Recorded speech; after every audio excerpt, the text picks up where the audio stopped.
powered by the Inside the Birds podcast. Now, live from inside the Matt Black Kia Studios, it's Football at 4.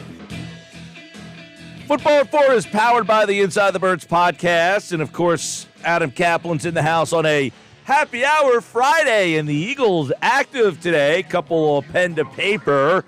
One on a current Eagle gets an extension. One on a new Eagle who gets a new deal. Let's bring in Adam Caplan from InsideTheBirds.com and the Inside the Birds podcast on this happy hour Friday as we welcome him into another edition of Football at 4. What's going on, Adam? How are you? I'm well, man. Yes, the Eagles are getting some things done, create some cap space with Lane Johnson's contract. We talk about that. They got a safety in. We talked to Greg Cosell about, I think, last week. We'll talk about that. So, look, they're doing what they can. They're tight against the cap. They have some room. But, this is kind of what happens with the Eagles. They find ways to get things done, and they're improving the roster a little bit. Yep. Let's talk about what seems to be an annual tradition with Lane Johnson, a contract extension. Give the listeners some insight because he got $30 million in guaranteed money. He got a huge deal if you're just reading the newspaper. Why the deal now?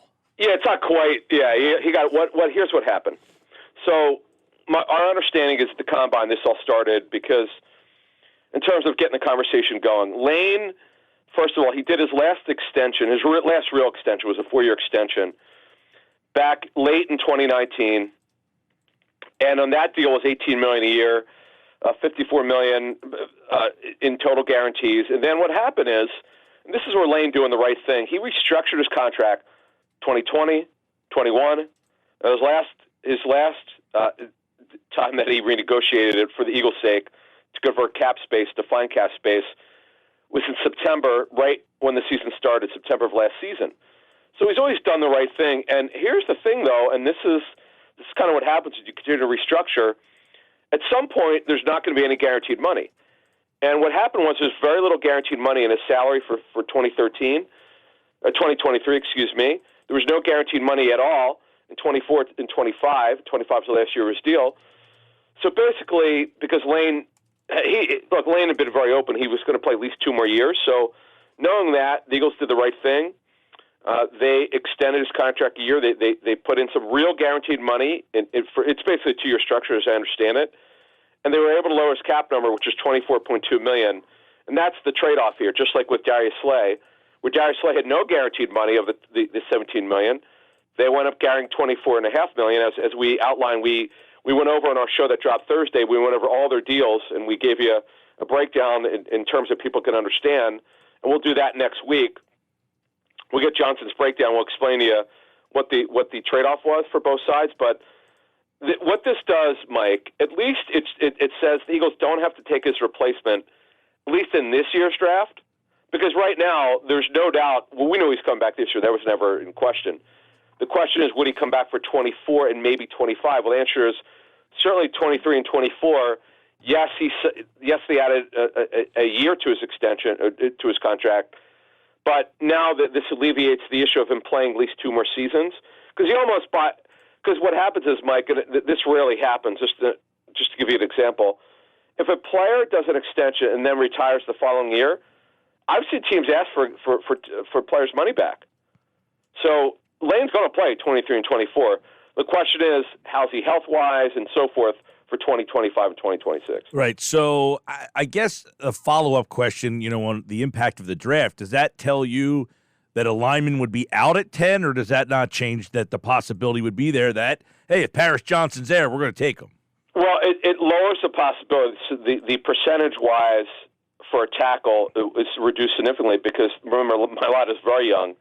He signed his extension a couple years ago. And then, obviously, you don't take a guard in the interior. You don't take a center or a guard that early. You just don't. It has to be we're talking about Quentin Nelson type guy. Yeah.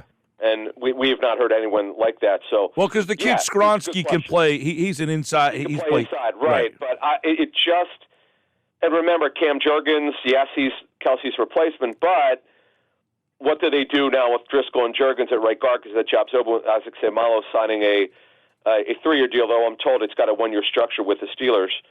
So that job's open, but it just would lower the percentage. It's almost to the never say never situation with the Eagles at number 10 if they stay there. Yeah. To me, it's it's pass rusher, it's cornerback. And by the way, there are plenty of corners when you look at number 10 that could go off the board around that area. We're talking with Adam Caplan, Inside the Birds podcast, InsideTheBirds.com, here on a Football at 4, where the Eagles, that deal with Lane Johnson happened early in the morning, and then later on in the afternoon, they brought in a safety, Terrell Edmunds. So they signed him to a 1-year deal. Give us a little expository on what we know about Edmunds and what he might bring and his role, what it might be here. Yeah, I like this signing. This is probably, if you just went and looked at all the free agent safeties, right? Well, we've talked about them on our show. They're mostly older safeties. This is the best of the younger safeties. Adrian Amos is out there. He's older. John Johnson's a little bit older than Edmunds, but Amos is 30. Ryan McLeod well over 30. Eric Rowe could play a couple safety positions, obviously formerly of the Eagles. He's older. This kid, Edmunds, is the best. I remember his dad. You might remember Pharrell Edmunds, who was a tight end in the National Football League, and Terrell's one of the 3 Edmunds brothers. Here's what happened with him, and why the Steelers not only they declined his 5th-year option a couple years ago, and what happened is, Mike, they re-signed him for just $2.54 million, and he played it out. And the positives are simple: pretty durable, not perfect, but pretty durable. Never's been on IR. His versatility, could cover the slot. He could play either safety position. He's got really good size, but never became the player they thought he would be. That's why he never got that extension, and why he wound up deciding right now, Mike, he didn't sign the first week. You know, when you don't sign the first week, you're not getting a very good deal. So the Eagles got a bargain here. We'll find out what the numbers are. But remember last year, $2.54 million that he played out on with the Steelers. But he's a kid who's got talent. He's got very good size. He has versatility. But there's always a reason why you make the second week, and he is out there. Justin Evans, who also is here. Mike, he'll could be competing for playing time. And also Nick Morrow. I talked to Paul Gunther, the former Raiders defense coordinator who coached Nick. Paul loves him. He said that they really made him into a linebacker. Remember, he was a safety in college, a Division III player. And Paul said he became such a good player for him, they wound up giving him the green dot, which means he's the signal caller on defense. So, he's really small, 6 feet, 220, Mike. But you know what? When I started covering the league, your inside linebackers were 6'2", 250. Now they're 6 feet and 230. So I get this. And Morrow will have a chance to start for sure. Yeah, I was going to add, do you think that they're done at linebacker with Morrow and then, of course, Dean? Are you imagining that they're the 2 guys on the field when the season starts? Well, barring something highly unforeseen, Dean will be a starter. Now, the question is opposite him. They've got Christian Ellis, who will be in the mix for playing time. They like him. They could draft a linebacker. They're still a little thin because you only have 5 linebackers right now. Morrow, Dean, Christian Ellis, who's more of a special teams player but could run. Sean Bradley's only a special teams player. Davion Taylor is obviously a long shot to get any meaningful playing time if he's actually on the roster. He's on the roster now, but he's got to push to obviously to make the roster, Mike. So yeah, no, they need to add at least another guy to training camp now. Yeah, I just didn't know if they signed Morrow. I didn't know if they signed Morrow thinking, hey, that's our answer. He's the starter. Or he should be, right. Okay. He should be, Mike, but again, we're only in March. Now, the other guys are outside guys. Reddick is a pass rusher. We're talking about inside guys. Remember, they run a modified 34 front. It's a 5-2 that's really a 3-4, depending on who you speak with. But the inside guys, who are the guys I just mentioned, but they really could use one, to be honest with you, in the mix. Yeah. Because, again, Bradley doesn't really count. Davion Taylor doesn't really count because he hasn't shown anything. And Christian Ellis was a great story in terms of special teams and showing a little bit of something, but again, you can't really count on him. All right, here's a question about Edmunds. Yeah. Whose role is he? Is he a Gardner-Johnson or is he an Epps? He's more of a Gardner-Johnson than that because, again, my understanding is he could cover tight ends, he could cover the slot because he's played it. And then Evans played a little bit of nickel last year because with Gardner-Johnson going to Philly, they kind of ran out of safeties and they had some injuries back there. Evans, to me, look, the injury history is crazy. I mean, I give the kid credit. He was with teams over a 3-year period, but he didn't play in a game for 3 years. So you really don't, until this past season with the Saints, so you don't really know what he's capable of doing because he's been hurt. Mike, he's played 6 years. He didn't play for 3 of them. Think about that. Yeah, that's crazy. So we'll see. But they're also not done at safety. Now, when I say that, they could bring in someone, another veteran, or they could wait to the draft, or they could bring someone in by August. I'm not saying anything's going to happen now. But remember, Kavon Wallace is on the last year of his deal. Evans' major injury history. Sasha's mainly a special teams player. And Blankenship's a third or fourth safety. So, but what you like about Evans is he's got versatility. And look, they'll figure it out, Mike, as they go along. We're only in March.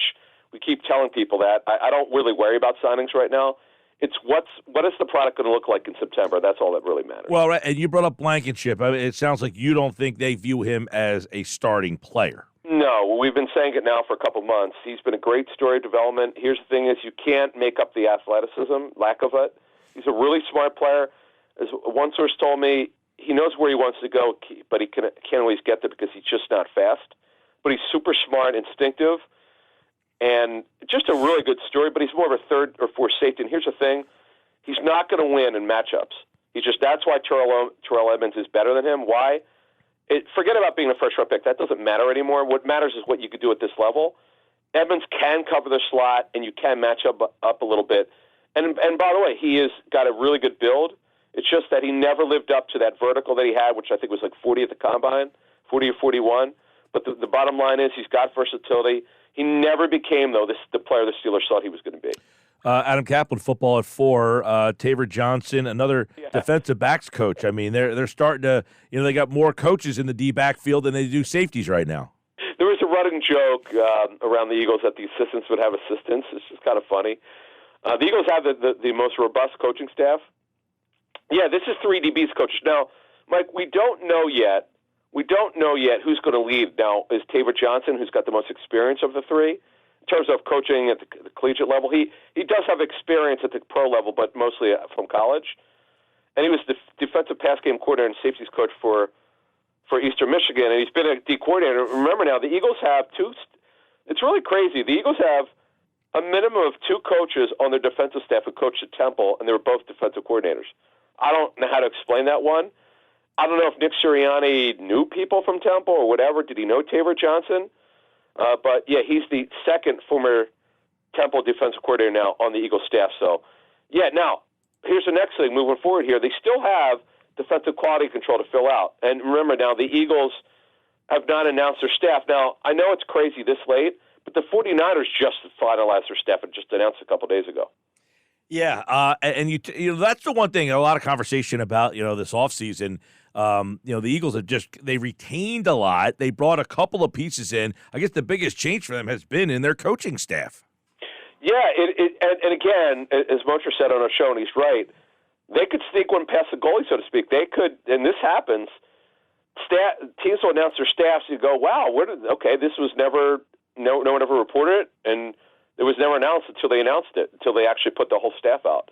So that could happen. So you never know, not rolling that out. But look, there's change on defense, with Sean Desai, and he's brought in some of the guys that he knows. Yeah, Adam, I do want to get your thoughts on would the Eagles have any interest in signing Ezekiel Elliott? So here's my view of it based on people I've spoken to. Remember now, the Eagles don't have a starting running back on the roster. Rocky Arsenault is his agent. Rocky's been around a long time. He also, by the way, who else does he have? I'll give you a little of a hint. Another running back on the Eagles roster just signed. See if we can figure that out. Well, are you talking about Penny? Yes, same agent. So, yeah, I mean, that just makes sense to have those conversations. Remember, the report from ESPN was, well, he's narrowed down his list of teams he'd like to sign with. It doesn't say anything about the Eagles' interest. Correct. Yeah. Right. Well, I guess, he's saying, because the 3 teams I thought were interesting, the Eagles, the Jets, and the Bengals, they're all 3 teams that presumably, the Jets haven't been good, but we presume that if they get Aaron Rodgers, that would elevate them. And it seems to me that Elliott looked at 3 teams and decided this is 3 teams that I think are going to be pretty good, but he has to know that his roles on those teams would probably be, I would think, not what he was in Dallas. No, it won't be. But I'll tell you what, if he signed in Cincinnati, Joe Mixon is on the last year of his deal. He's just not the same player. Even the de facto GM said at the combine that he couldn't guarantee that Mixon would be with the team this season, Mike. So I just thought that was kind of odd. So when you look at Mixon's situation, he is signed through 2024, but there's no guaranteed money left in his contract. They have no depth. Remember, Samaje Perine signed with the Broncos.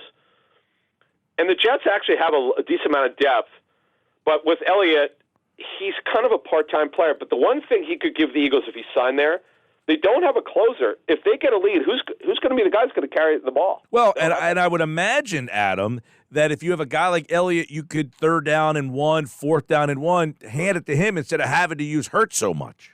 Right. And remember, the tush push is going to stay for right now. It is not on the agenda at the owners' meetings. I got the notes from the NFL, and I'm like, I was kind of surprised. Me too. Yeah, that kind of was surprising. I'm looking at the Eagles, their the things that they wanted, but the Eagles, of course, with the jersey numbers and which is kind of comical. I thought that was kind of funny. But no, that was the tush push is not on the agenda this coming week, and I will be there. By the way, when I talk to you Tuesday, Mike, I will be in Phoenix. Very cool. Real quick, when do we think conversations or stuff will start happening with Hurts? Well, they've talked to them. They've had informal conversations, Mike. This is not breaking news here. Other people put it out. I've known about this for a while. But the real talks, Mike, to me, because here's the thing, if you're Nicole Lynn, Hurts' agent, you don't want to sign too early. You want to get a landscape of Burrow and Herbert. You want to know where the money's going.